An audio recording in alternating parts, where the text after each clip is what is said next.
Welcome to ആർക്കേസ് stories.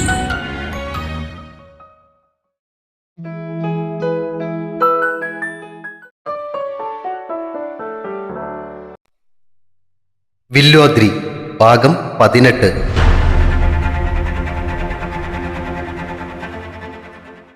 എപ്പോഴായിരുന്നു sir Panicker sir വിളിച്ചത്? ASI Sivanandan ചോദിച്ചു. ഗണേഷിന്റെ വാണിംഗ് ഫോൺ കോളിനെ കുറിച്ച് പണിക്കർ വിളിച്ചു പറഞ്ഞ കാര്യം ASI ശിവാനന്ദനോട് സംസാരിക്കുകയായിരുന്നു ഇൻസ്പെക്ടർ ബിനു. ഇന്ന് വൈകുന്നേരം വിളിച്ചതാ. പക്ഷെ പണിക്കർ സാറിന് വന്ന കോളിന്റെ നമ്പർ ഹൈഡായിരുന്നു. അത് മാത്രമല്ല, മറ്റൊരു സംഭവം കൂടി ഇതിനിടയിൽ ഉണ്ടായി.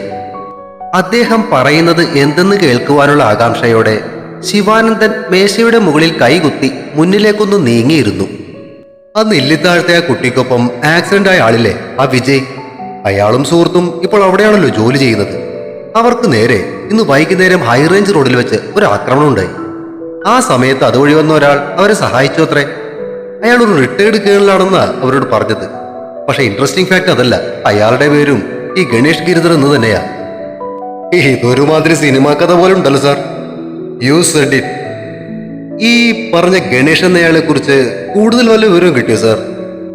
അതല്ലേ അതിലെന്നെ സാർ. അയാൾ താമസിക്കുന്നത് ഡോക്ടർ മേഘ താമസിക്കുന്ന അതേ ഫ്ലാറ്റില. അയാൾ ഇന്ന് വൈകുന്നേരം അമ്മയെ വിളിച്ചിട്ട് കിട്ടുന്നില്ല എന്നും പറഞ്ഞ് കോയമ്പത്തൂരേക്ക് പോയത്രേ. ചിലപ്പോൾ അങ്ങോട്ട് പോകുന്ന വഴിയായിരിക്കും അയാളെ വിജയനെ ഫ്രണ്ടിലെയും വഴിയിൽ വെച്ച് കണ്ടതും ആ പ്രശ്നത്തിൽ ഇടപെട്ടതും. അയാളുടെ അമ്മയുടെ പേരെന്താണെന്നോ? തന്റെ മുഖത്തേക്ക് ശ്രദ്ധയോടെ നോക്കിയിരിക്കുന്ന ശിവാനന്ദനെ നോക്കി ഒന്ന് ചിരിച്ചിട്ട് ബിനു തുടർന്നു. പുഷ്പലത. ശിവാനന്ദന് മനസ്സിലായോ അത് ആരാണെന്ന്? ആ പേര് കേട്ടതും ASI ശിവാനന്ദന്റെ മുഖത്ത് ചില സംശയങ്ങൾ വിരിഞ്ഞു. എന്നാൽ അടുത്ത നിമിഷം അത് അത്ഭുതത്തിലേക്ക് വഴിമാറി. സാറ് പറയുന്നത് ഇല്ലിത്താഴത്തെ പണിക്കർ സാറിന്റെ ആ ആത്മഹത്യ ചെയ്ത മകൻ സ്നേഹിച്ചിരുന്ന അതേ സ്ത്രീ തന്നെയാണെന്നോ അയാളുടെ അമ്മ? എക്സാക്ട്ലി. എങ്കിൽ സാർ നമുക്ക് അയാളെ ഒന്ന് ചോദ്യം ചെയ്താൽ പോരെ? ഈ പ്രശ്നങ്ങളുടെ എല്ലാം പിറകിൽ അയാളാണെങ്കിലോ? മാത്രമല്ല, ചാക്കോ പറഞ്ഞ ആ ഗണേഷും ഇയാളും ഒരാൾ തന്നെയാണെങ്കിലോ? അത് പക്ഷേ നമുക്ക് കൺഫേം ചെയ്യാൻ സാധിക്കില്ലല്ലോ. ചാക്കോ അവിടെ ചെന്നോ ഗണേഷിനെ കണ്ടോ എന്നൊന്നും അറിയില്ല. എന്തായാലും നമ്മൾ നാളെ രാവിലെ കോയമ്പത്തൂരേക്ക് പോവുകയാണല്ലോ. ചാക്കോയെ അന്വേഷിക്കുന്നതിനൊപ്പം ഗണേഷിനെ കുറിച്ചും നമുക്ക് അന്വേഷിക്കാം. അവസാനം വിളിച്ചപ്പോൾ ചാക്കോ പറഞ്ഞത് ആ സായിബാബ കോളനിയിലേക്ക് പോകുന്നു എന്നായിരുന്നല്ലോ. കോയമ്പത്തൂർ SP ഓഫീസിൽ നിന്നും കിട്ടിയ വിവരം അനുസരിച്ച് സായിബാബ കോളനിയിലെ രഘുപതി ലേഔട്ട് സെക്കൻഡ് സ്ട്രീറ്റിൽ ഒരു സ്നാച്ചിങ് നടന്നതായിട്ടുള്ള റിപ്പോർട്ടുണ്ട്. അത് മിക്കവാറും ചാക്കോയെ തന്നെ ആയിരിക്കും. അതിപ്പോ ചാക്കോയെ തന്നെയാണെന്ന് എങ്ങനെ നമുക്ക് ഉറപ്പിക്കാൻ പറ്റും സാർ? ശിവാനന്ദൻ ചോദിച്ചു. അത് ഞാൻ തേനിയിലെ ആ കടമലയെ കൊണ്ട് പോലീസ് സ്റ്റേഷനിൽ വിളിച്ച് ചോദിച്ചായിരുന്നു. ഗണേഷിന്റെ വീട് ആ സ്ട്രീറ്റിൽ തന്നെയാണെന്ന ട്രക്ക് ഡ്രൈവർ പനീർശെൽവം പറഞ്ഞതെന്ന് അവിടുത്തെ SI പറഞ്ഞിട്ടുണ്ട്. എങ്കിൽ ഇനി ഒന്നും സംശയിക്കാനില്ല സാർ. ഗണേഷിന്റെ ആൾക്കാർ തന്നെയായിരിക്കും ചാക്കോയെയും പൊക്കിയത്. അതിന് മറുപടി പറയാൻ തുടങ്ങുന്നതിനിടയിലാണ് ഇൻസ്പെക്ടർ ബിനുവിന്റെ ഫോൺ ശബ്ദിച്ചത്. മേശപ്പുറത്തിരുന്ന ഫോണിലെ സ്ക്രീനിൽ ചാക്കോയുടെ പേര് തെളിഞ്ഞു കണ്ടതും അത്ഭുതത്തോടെ ബിനു ഫോൺ ചാടിയെടുത്ത് ആൻസർ ബട്ടൺ പ്രസ് ചെയ്തു. ഹലോ ചാക്കോ, എവിടെയായിപ്പോ താൻ? എന്താ സംഭവിച്ചത്? ചോദിച്ച ചോദ്യങ്ങൾക്ക് ചാക്കോ പറയുന്ന മറുപടി ബിനു ശ്രദ്ധയോടെ കേട്ടുകൊണ്ടിരുന്നു. ഓക്കെ, ശരി ശരി. ചാക്കോ അവരെ കൊണ്ട് നേരെ SP ഓഫീസിലേക്ക് പോയിക്കോളൂ. ബാക്കി കാര്യങ്ങളെല്ലാം അവർ അറേഞ്ച് ചെയ്തോളും. ഗണേഷ് വരുമ്പോൾ അയാളെയും അവിടെ ബ്ലോക്ക് ചെയ്യണം, മനസ്സിലായല്ലോ? ഞങ്ങൾ നാളെ ഉച്ചയോടുകൂടി അവിടെ എത്തും. ബാക്കി കാര്യങ്ങൾ നമുക്ക് നേരിട്ട് സംസാരിക്കാം. ചെയ്യേണ്ട കാര്യങ്ങൾ ചാക്കോയെ പറഞ്ഞേൽപ്പിച്ചതിന് ശേഷം ബിനു ഫോൺ കട്ട് ചെയ്ത് ശിവാനന്ദനെ നോക്കി. എന്താണ് സാർ അവൻ പറഞ്ഞത്? അത് നമ്മൾ സംശയിച്ചതുപോലെ തന്നെയാണോ. കോയമ്പത്തൂര് ചാക്കോ കാണുവാൻ പോയ ഗണേഷ് തന്നെയാ ഇവിടെയുള്ള റിട്ടയർഡ് കേണലായ ഗണേഷ്. ചാക്കോയെ കിഡ്നാപ്പ് ചെയ്തിരുന്നവന്മാര് അയാളുടെ അമ്മയെയും തടവിലാക്കിയിരിക്കുകയായിരുന്നു. ചാക്കോ അവരെ വെട്ടിച്ച് അവിടെ നിന്നും ആ സ്ത്രീയെയും കൊണ്ടാ രക്ഷപ്പെട്ടത്. ഗണേഷ് അമ്മയെ വിളിച്ചിട്ട് കിട്ടാതെ കോയമ്പത്തൂരേക്ക് പോയി എന്ന് പറഞ്ഞ കാര്യം സത്യം തന്നെയാ. അയാളെ ചാക്കോ ഇപ്പൊ വിളിച്ചിരുന്നു. പുള്ളി കോയമ്പത്തൂരേക്ക് വന്നുകൊണ്ടിരിക്കണമെന്നാ പറഞ്ഞത്. എന്തായാലും നാളെ കോയമ്പത്തൂർ ചെന്ന് നമുക്ക് നേരിട്ട് ഗണേഷിനോട് കാര്യങ്ങൾ സംസാരിക്കണം. അതോടെ കാര്യങ്ങൾക്കൊരു തീരുമാനമാകുമെന്ന് വിശ്വസിക്കാം, അല്ലേ സാർ? Maybe. ബിനു തലകുലുക്കി. ശരി സാർ, എന്നാൽ ഞാൻ ഇറങ്ങിക്കോട്ടെ. നാളെ വെളുപ്പിന് തന്നെ എത്താം. ഓക്കെ, ശരി. ശിവാനന്ദൻ എഴുന്നേറ്റ് ഇൻസ്പെക്ടർ ബിനുവിനെ സല്യൂട്ട് ചെയ്തിട്ട് പുറത്തേക്ക് നടന്നു. ശിവ, എനിക്കൊരു ഐഡിയ തോന്നുന്നുണ്ട്. പക്ഷെ അതിന് ശിവയുടെ പൂർണ്ണമായ സപ്പോർട്ട് ആവശ്യമുണ്ട്. രാത്രിയിലെ ഭക്ഷണം ബംഗ്ലാവിൽ നിന്ന് തന്നെ കഴിക്കാമെന്ന് ശിവ പറഞ്ഞതനുസരിച്ച് അവിടെ എത്തി ഭക്ഷണം കഴിച്ചുകൊണ്ടിരിക്കുന്നതിനിടയിലാണ് വിജയ് പറഞ്ഞത്. ഭക്ഷണം കഴിക്കുന്നത് നിർത്തിയിട്ട് ശിവ വിജയിനെ നോക്കി. തീർച്ചയായും വിജയ് പറഞ്ഞോളൂ, ഞാൻ എന്താ ചെയ്യേണ്ടത്? ഈ ആക്രമണകാരികളായ മൃഗങ്ങളെ കൊടുക്കാനേ ഇരയെ വെച്ച് കെണി ഒരുക്കുന്നത് കണ്ടിട്ടില്ലേ? ഇരയെ പിടിക്കാൻ വരുന്ന മൃഗം കെണിയിൽ അകപ്പെടുകയും ചെയ്യും. അതുപോലെ ശിവയെ ഒരു ഇരയാക്കി നമുക്കൊരു കെണി ഒരുക്കാം. എന്തു പറയുന്നു? മനസ്സിലായില്ല. വിജയ് പറഞ്ഞത് ശ്രദ്ധിച്ചുകൊണ്ടിരിക്കുകയായിരുന്ന അദ്രിക ഇടയ്ക്ക് കയറി ചോദിച്ചു. പറയാം. ശിവയെ ഇപ്പൊ 2 പ്രാവശ്യമായി ആക്രമിക്കാൻ ശ്രമിക്കുന്നു. ഇനിയും ഒരവസരം കിട്ടിയാൽ ആരാണോ ഇതിനു പിറകിൽ അവർ തീർച്ചയായും വീണ്ടും ശ്രമിക്കും. അപ്പോ നമ്മൾ അങ്ങനെ ഒരു ചാൻസ് മനഃപൂർവ്വം അവർക്ക് ഉണ്ടാക്കി കൊടുക്കുന്നു. ഓ, അത് പക്ഷെ റിസ്ക് അല്ലേടാ? അമൽ ചോദിച്ചു. ആണ്, റിസ്ക് ആണ്. പക്ഷെ തൽക്കാലം എളുപ്പവഴി ഇത് തന്നെയാ. 2 പ്രാവശ്യം ശ്രമിച്ചിട്ട് നടക്കാതിരുന്നത് കൊണ്ട് ഇനി ഇതിൽ ഇടപെടുന്നത് പ്രധാനപ്പെട്ട ആരെങ്കിലും ആയിരിക്കും. അല്ലെങ്കിൽ ഇതിനു പുറകിൽ ആരാണെന്ന് ഏകദേശമെങ്കിലും അറിയാവുന്ന ആരെങ്കിലും ആയിരിക്കും. അങ്ങനെ ഒരു ആക്രമണം ഉണ്ടാവുകയും അതിൽ ആരെയെങ്കിലും നമ്മുടെ കയ്യിൽ കിട്ടുകയും ചെയ്താൽ ഒരു വഴി തെളിഞ്ഞു കിട്ടുമെന്നാ എനിക്ക് തോന്നുന്നു. എന്തു പറയുന്നു? ഞാൻ റെഡിയാ. പ്ലാൻ എന്താണെന്ന് പറഞ്ഞാൽ മതി. ശിവ ആ അഭിപ്രായത്തോട് തലകുലുക്കി സമ്മതിച്ചു. വേണ്ട ശിവ, അത് ശരിയാകില്ല, റിസ്കാ. അദ്രി സമ്മതിച്ചില്ല. സാരമില്ലടാ, ഇതിന് പിറകിൽ ആരാണെന്ന് എന്തായാലും കണ്ടുപിടിച്ചേ മതിയാവൂ. എന്റെ അച്ഛനും അമ്മയും ഇല്ലാതായതിനും പിറകിൽ ആരെങ്കിലും ഉണ്ടോ എന്നും എനിക്കറിയണം. അതിനു വേണ്ടിയുള്ള ശ്രമത്തിൽ എന്റെ ജീവൻ നഷ്ടപ്പെട്ടാലും എനിക്ക് പ്രശ്നമില്ല. അല്ലെങ്കിലും കാത്തിരിക്കാൻ ആരുമില്ലാത്തവർക്ക് എന്ത് നഷ്ടപ്പെടാനാടി?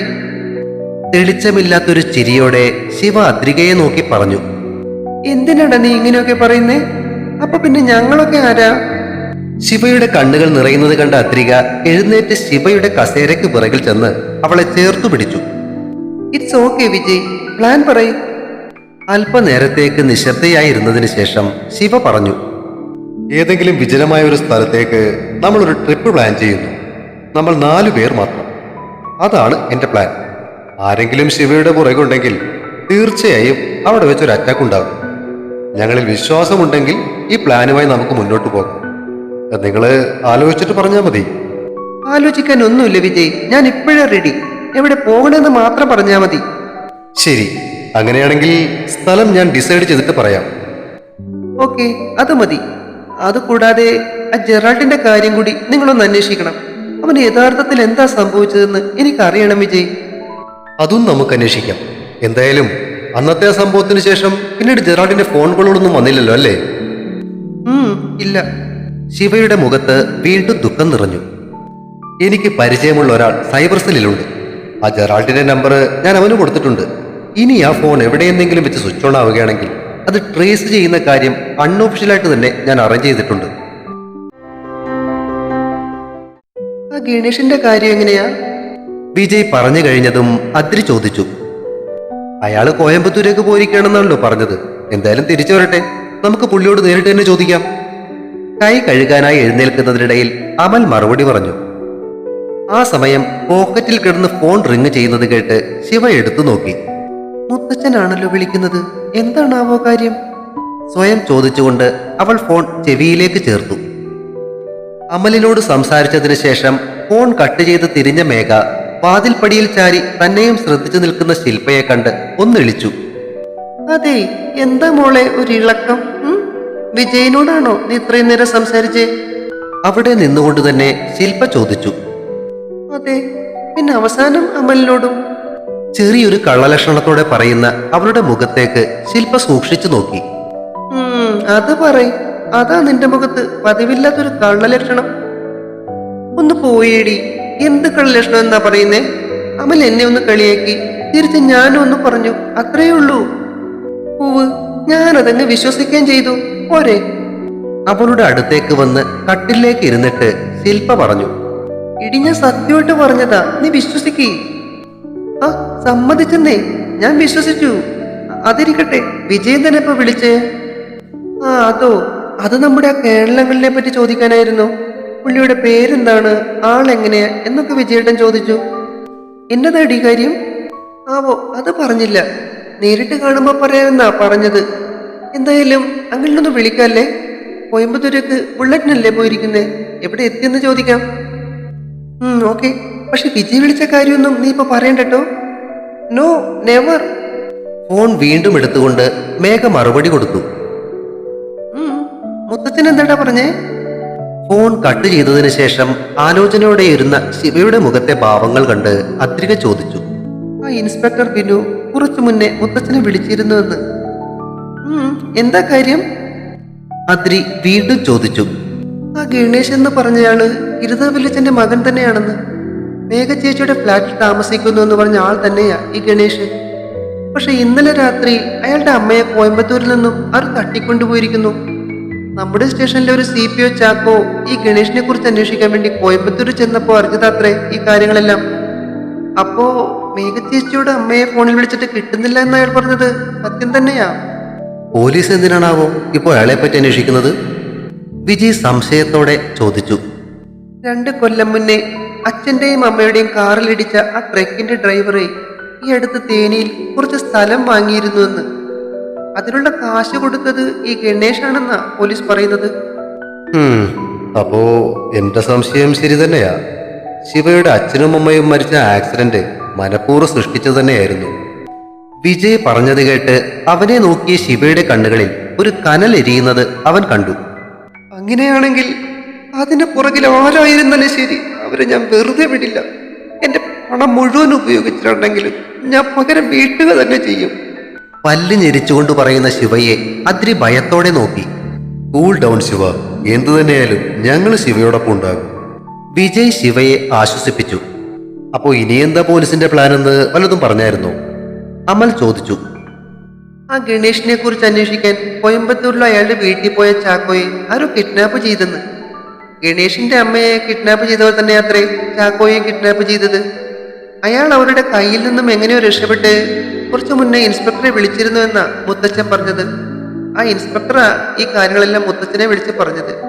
നാളെ രാവിലെ അവർ കോയമ്പത്തൂരേക്ക് പോകുന്നുണ്ടത്രേ. നേരിട്ട് ആ ഗണേഷിനെ കണ്ട് ചോദ്യം ചെയ്യാനാ പ്ലാൻ. ശിവ പറഞ്ഞു. അപ്പോ ആ ഗണേഷിന്റെ അമ്മ? എന്തോ സംശയമുള്ളതുപോലെ വിജയ് ശിവയോട് വീണ്ടും ചോദിച്ചു. അയാളുടെ അമ്മയെയും ആ ചാക്കോ അവിടെ നിന്ന് രക്ഷപ്പെടുത്തിയെന്നാ പറഞ്ഞത്. അല്ലെന്നേ, ഈ ഗണേഷാണ് ആ ആക്സിഡന്റിന് ഇല്ലെങ്കിൽ അയാൾ എന്തിനാണ് അയാളുടെ അമ്മയത്തിന് കിഡ്നാപ്പ് ചെയ്തത്? അമൽ തന്റെ സംശയം പങ്കുവച്ചു. അത് തന്നെയാ എന്റെയും സംശയം. മാത്രമല്ല, ഗണേഷാണ് ഇതിന് പിറകിലെങ്കിൽ മറ്റുള്ളവർ അറിയുന്ന വിധത്തിൽ അയാൾ ഒരിക്കലും ആ ക്യാഷ് ട്രാൻസാക്ഷൻ നടത്തില്ല. ആലോചനയോടെ വിജയ് പറഞ്ഞു. അതിപ്പോ ഗണേഷാണ് അതിന് പിന്നിലെന്ന് വരുത്തി തീർക്കാൻ ആരെങ്കിലും മനഃപൂർവ്വം കളിച്ചതാണെങ്കിലോ? അദ്രി തന്റെ സംശയം വിജയിനോട് ചോദിച്ചു. അങ്ങനെ ആവാം. അല്ലെങ്കിൽ താനല്ല ഇതിനൊക്കെ പിറകിലെന്ന് വരുത്തി തീർക്കാൻ ഗണേഷ് തന്നെ മനഃപൂർവ്വം അമ്മയെ കിഡ്നാപ്പ് ചെയ്യിച്ചതും ആകാം. വിജയ് അതും കൂടി പറഞ്ഞതോടെ മൊത്തം കൺഫ്യൂഷനായിട്ട് അവർ പരസ്പരം നോക്കിയിരുന്നു.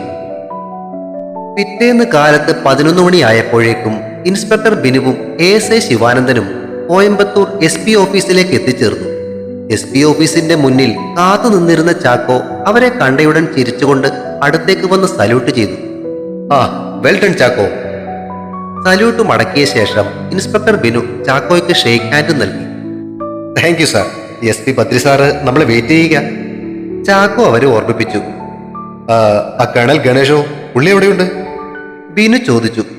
ആ പുള്ളിയും SP സാറിന്റെ റൂമിൽ തന്നെയുണ്ട്, ചാക്കോ പറഞ്ഞു. Then let's go to his room. Chacko അവരെയും കൂട്ടി SP-യുടെ റൂമിന് നേർക്ക് നടന്നു. Superintendent of police we Badri Narayanan എന്നെഴുതിയ റൂമിന് മുന്നിലെ കതകിൽ മുട്ടിയിട്ട് അകത്തേക്ക് കടന്ന അവർ SP-യുടെ മുന്നിൽ ചെന്ന് സല്യൂട്ട് ചെയ്തു നിന്നു. Yes mister Binu, I was waiting for you, please be seated. അവരെ നോക്കി ഒന്ന് ചിരിച്ചിട്ട് SP പറഞ്ഞു. സാർ, ഇതാണ് ഗണേഷ് സാറ്. SP-യുടെ ടേബിളിന് ഇടതുവശത്തിട്ടിരുന്ന കസേരയിൽ ഇരിക്കുകയായിരുന്ന ആളെ ചൂണ്ടിക്കാണിച്ചിട്ട് ചാക്കോ പറഞ്ഞു. ഹലോ സർ, ഞാൻ ബിനു, വാഗമൺ സ്റ്റേഷനിലെ ഇൻസ്പെക്ടറാണ്. ബിനു ഗണേഷിനെ നോക്കി പറഞ്ഞു. യെസ് ഐ നോ, ഞാൻ കണ്ടിട്ടുണ്ട്. സാറിന്റെ മദറിന് കുഴപ്പമൊന്നുമില്ലോ അല്ലേ? Oh, she is fine, no problem. എന്തോ ചില പ്രശ്നങ്ങൾ എന്റെ പേരിലുണ്ടായിട്ടെന്ന് മിസ്റ്റർ ചാക്കോ പറഞ്ഞു. അതൊന്ന് എക്സ്പ്ലെയിൻ ചെയ്താൽ കൊള്ളായിരുന്നു. തീർച്ചയായും സാർ. Sir, may I? SP-യുടെ നേരെ നോക്കി ബിനു പെർമിഷൻ ചോദിച്ചു. Sure, you proceed. SP Bhadranarayanan തലയിളക്കി അനുവാദം കൊടുത്തു.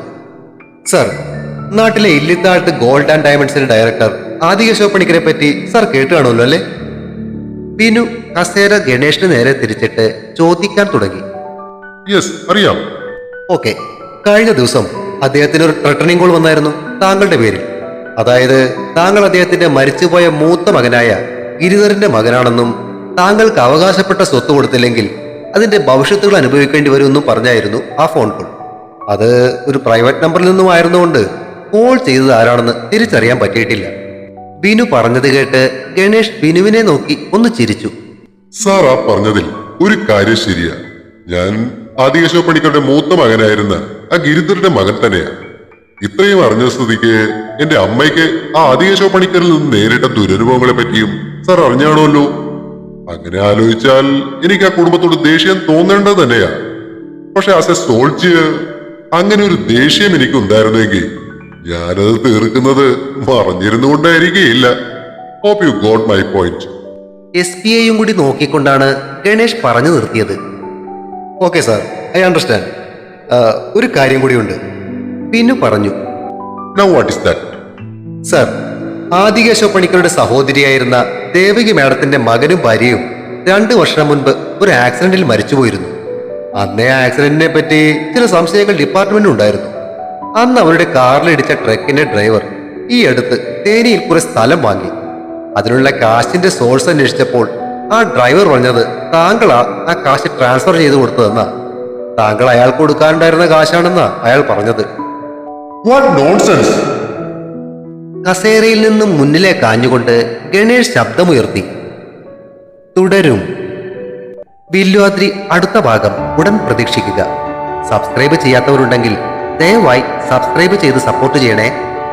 കഥയ്ക്ക് അഭിപ്രായങ്ങൾ പറയുന്നതിനൊപ്പം കഥയുടെ ലിങ്ക് കഴിയുന്നവർക്കൊക്കെ ഷെയർ ചെയ്ത് നൽകുകയും ലൈക്കുകൾ തന്നും സപ്പോർട്ടുമായി എന്നും കൂടെ നിൽക്കണേ. Thank you.